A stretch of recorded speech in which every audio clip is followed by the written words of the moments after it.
सर्दी के कारण आज शरीर थोड़ा ढीला, इसलिए चारपाई से उठने का मन नहीं किया। रजाई ओढ़कर मैं अपने भविष्य के बारे में सोच ही रहा था कि कमरे के गेट पर थपथपाहट हुई। ना जाने कौन होगा इतनी सर्दी में, बड़बड़ाते हुए कहा मैंने। होगा कौन? कोई कर्जे वाला होगा। खुद को खुद ही जवाब देते हुए मैं चारपाई से उठकर धीमी चाल से गेट तक आया। इस बीच दोबारा गेट पर खटखट हो गई। आ रहा हूँ भाई।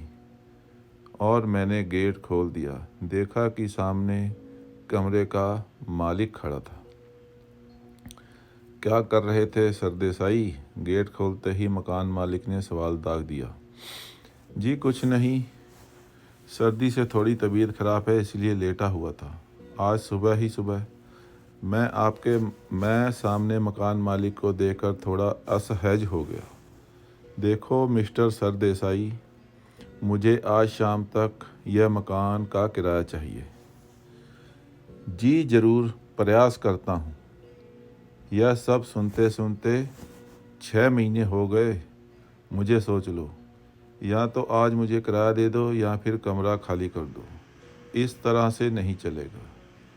मैं हर तीसरे दिन तुम्हारे पास आकर हाजिरी देता हूँ। मैं नौकर नहीं हूँ तुम्हारा। बहुत किराएदार आते हैं मेरे पास। जी, कहने को तो मैंने कह दिया, लेकिन मकान मालिक ने क्या क्या कहा मैं समझ नहीं पाया और मकान मालिक बड़बड़ करता हुआ चला गया। गेट थोड़ा झुकाकर मैं वापस चारपाई पर आकर बैठ गया। फिर सोचा कि थोड़ी चाय हो जाए। यह सोचकर मैंने अलमारी की ओर गया। अलमारी खोलकर देखा तो दूध भी नहीं है और मैं बिना दूध की चाय बनाने लगा। 2-4 मिनट में चाय बनकर तैयार हो गई और मैं चाय का कप लेकर वापस चारपाई पर बैठ गया। न चाहते हुए भी मेरा अतीत मेरी आंखों के सामने घूमने लगा।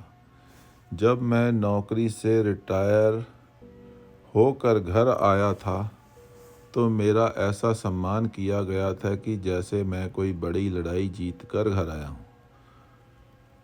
और सच पूछो तो 36 साल की नौकरी के बाद सच सम्मान घर आना एक बड़ी लड़ाई ही तो होती है।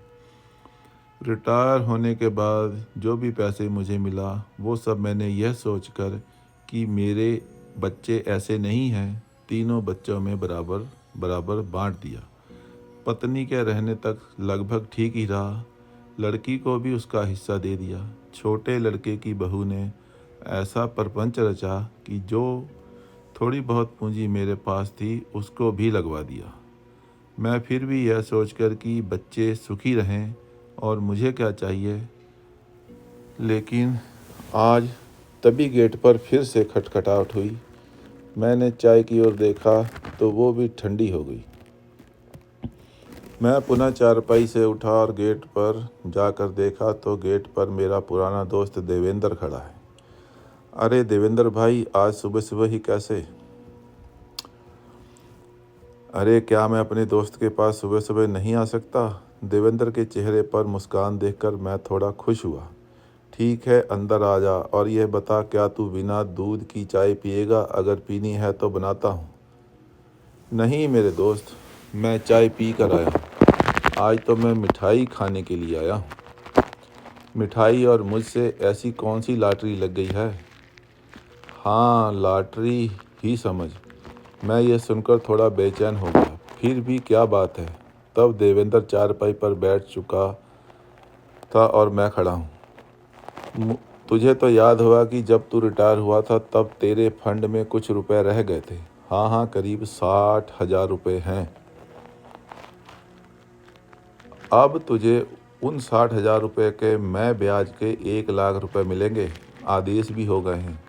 और दूसरी खुशी यह है कि हमारे शहर में जो स्टील प्लांट है उसमें मैंने तेरी नौकरी की बात कर ली है। उसमें तुझे सुपरवाइज़र का काम करना है और वो भी कल से ही। सुनते ही मैं हैरान हो गया। मुझे विश्वास नहीं हो रहा है मेरे दोस्त। जब भगवान देता है तो दोनों हाथों से देता है। मेरे दोस्त, दुख के बादल अधिक दिनों तक नहीं रहते। यह सुनकर मेरी आंखों में आंसू आ गए और मैंने भगवान को धन्यवाद देने के लिए दोनों हाथ जोड़ लिए।